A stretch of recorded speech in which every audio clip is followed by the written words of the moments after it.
तो यहाँ पर 2025 जो ग्रुप थ्योरी है उसका जो क्वेश्चन नंबर 9 है वो है, और यहाँ लिखा है कि जी एक फाइनाइट अबेलियन ग्रुप है जिसका ऑर्डर 10 है और जो एक्सनॉटिक एलिमेंट ऑर्डर 2 का जी में, और एक सेट एक्स डिफाइन किया गया इस तरीके से। तो बताना है कि इनमें से कौन से ऑप्शन है वो सही है। पहला ऑप्शन कहता है कि जो एक्स है उसमें 1 एलिमेंट है, टू एलिमेंट है, 3, मतलब हमें जो एक्स है इसके हमें एलिमेंट बताने हैं कि कौन से हो सकते हैं। तो देखिए यहाँ पर जी एक है और जिसका ऑर्डर क्या है 10, यानी कि जी है जिसका ऑर्डर अपने पास है क्वेश्चन नंबर 9, जी का ऑर्डर है 10, ठीक है, ओके। और ये अवेलियन है और एक एक्स नॉट एलिमेंट है जिसका ऑर्डर है 2, और एक सेट है एक्स जिसे डिफाइन किया गया है कि एक्स जो जी में है उनको अगर हम 3 बार ऑपरेट करते हैं तो एक्स नॉट आ जाता है। तो सबसे पहले जब भी इस टाइप के क्वेश्चन आए तो हमें क्या रिजल्ट याद होना चाहिए। सबसे मेन जो कंसेप्ट होता है वो ये होता है कि अगर कोई ग्रुप है जिसका ऑर्डर p इंटू क्यू की फॉर्म में हो, ठीक है, जहाँ पे जो p और q है वो एक प्राइम नंबर से है, p और q प्राइम है, और अगर p q -1 को डिवाइड नहीं करता है और p q -1 को डिवाइड करता है, अगर p नहीं करता है तो हमेशा g साइक्लिक होगा, नहीं अगर वो कर नहीं करता है तो साइक्लिक होगा, अगर करता है तो वो साइक्लिक भी हो सकता है और साथ में नॉन अवेलियन भी हो सकता है, नॉन अवेलियन भी हो सकता है, ठीक है। और यहाँ पे एक केस ये बनता है अगर डिवाइड करता है और इसके साथ में कह दिया जाए कि जी अवेलियन है, तो बताइए जी अवेलियन कौन से केस में हो सकता है, यानी कि साइक्लिक वाले केस में। इसका मतलब क्या होगा कि जी अपने अपने आप ही जी साइक्लिक हो जाएगा, जी अपने आप ही साइक्लिक हो जाएगा, ठीक है। तो यहाँ पे जो जी का ऑर्डर है वो है 10 यानी 10 है, तो हम ऑर्डर ऑफ जी को कुछ इस प्रकार से लिख सकते हैं 2 × 5 के फॉर्म में। 2 पी है, जो स्मॉलर नंबर होता है वो होता है पी, यानी कि क्यू पी से बड़ा होता है, ओके। तो जो 2 होगा वो 5 - 1 को डिवाइड कर पा रहा है, यानी कि या तो ये साइक्लिक होगा या तो ये नॉन अवेलियन होगा, लेकिन हमें पता है कि गिवन क्वेश्चन में कि जी एक अवेलियन है, मतलब ये तो नहीं होगा, मतलब कि जी साइक्लिक होगा। और एक दूसरी थ्योरम होती है कि every cyclic group of order n isomorphic to Z n, जितने भी साइक्लिक ग्रुप होते हैं ऑर्डर एन के,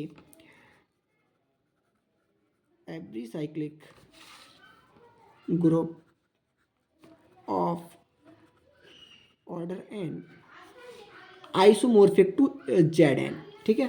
तो यहाँ पर 10 ऑर्डर का है तो जो ग्रुप हो जाएगा जेड 10, ये आपको आ गया समझ में।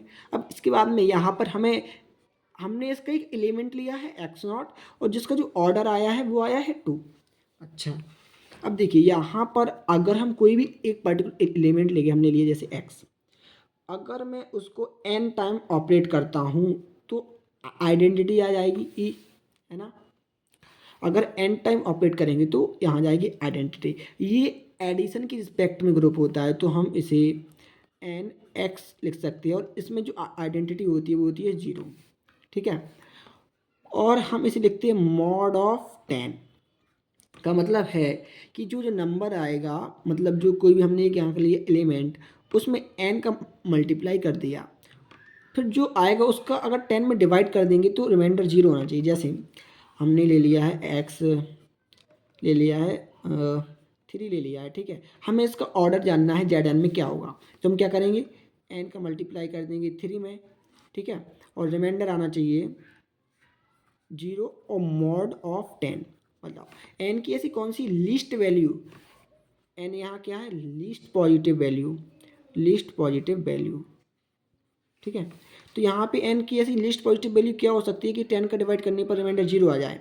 तो अगर मैं n को 10 रख दूँ तो 5 6 7 8 10 रख दिया जाए तो ये 30 बन जाएगा। अगर 10 में डिवाइड कर दिया जाएगा तो रिमाइंडर इतना आ जाएगा, यानी कि जो ऑर्डर ऑफ 3 है इसमें वो क्या आ जाएगा 10 आ जाएगा। ऐसे ही हमें यहाँ बताना है कि एक्स नॉट का ऑर्डर हमें 2 दिया है तो एक्स नॉट क्या होगा, मतलब कि ये कह रहा है कि एक्स नॉट को 2 टाइम ऑपरेट किया तो आइडेंटिटी आ गई, यानी कि 0 बन गया। किस में? मॉड ऑफ 10 में। 2 टाइम ऑपरेट किया, इसका मतलब सिंपल सा है कि हम इसे ऐसे लिख सकते हैं, क्योंकि हम पता है एडिशन के रिस्पेक्ट में तो 1 टाइम ऑपरेट ये हो जाएगा, 2 टाइम ऑपरेट तो हम इसे ऐसे लिख सकते हैं। कॉन्ग्रुएंट हो जाएगा 0 का किस में? मॉड ऑफ 10 में हो जाएगा। ठीक है, मॉड ऑफ 10 में हो जाएगा। अब बताओ x0 की ऐसी कौन सी वैल्यू हम लें कि ये मॉड 10 में कॉन्ग्रुएंट 0 हो जाए। तो हम पता है कि 1 में तो नहीं होगा, 2 में नहीं होगा, 3 में नहीं होगा, 4 में नहीं होगा, लेकिन 5 में ये 5 टू जा 10 और 10 का इससे डिवाइड कर देंगे तो रिमाइंडर जो यहाँ होता है ये रिमाइंडर होता है, रिमाइंडर होता है यहाँ पे।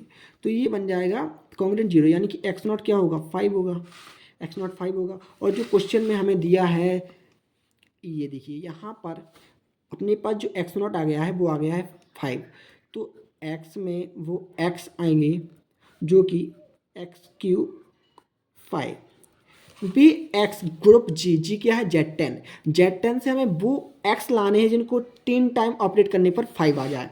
देखो Z10 ये है, Z10 से हमें वो x लाने हैं जिनको 3 टाइम ऑपरेट करने पर 5 आ जाए। किस में आएंगे? 5 मॉड ऑफ 10 में आएंगे।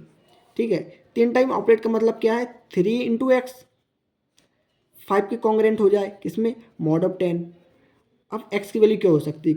क्या x 1 हो सकता है? नहीं हो सकता है, क्योंकि 3 हो जाएगा तो 10 का डिवाइड तो रिमाइंडर 3 आएगा नहीं, 2 तो हो जाएगा 6 का 10 में डिवाइड करेंगे तो रिमाइंडर 6 आएगा, तो 2 भी नहीं होगा, 3 9 ये भी नहीं होगा, 4 तो 2 आएगा रिमाइंडर, 5 रख दिया, 5 के 3 से 50 हो जाएगा, 50 का 10 से डिवाइड जब कर देंगे तो रिमाइंडर 5 आ जाएगा, तो x की वैल्यू क्या हो जाएगी? 5 हो जाएगी। तो जो अपने पास जो सेट हो रहा है x, उसमें केवल एक ही एलिमेंट आ रहा है, सिंगल।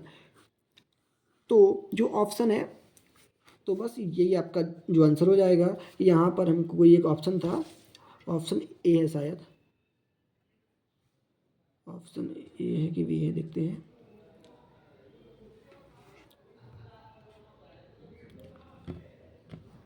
जो इसका आंसर होगा वहाँ पर सिंगलटन एलिमेंट है। यहाँ देखिए ये कौन सा ऑप्शन है? ये ऑप्शन ए है, जहाँ पे x हैज़ एग्जैक्टली 1 एलिमेंट, तो इसका ऑप्शन नंबर ए हो जाएगा।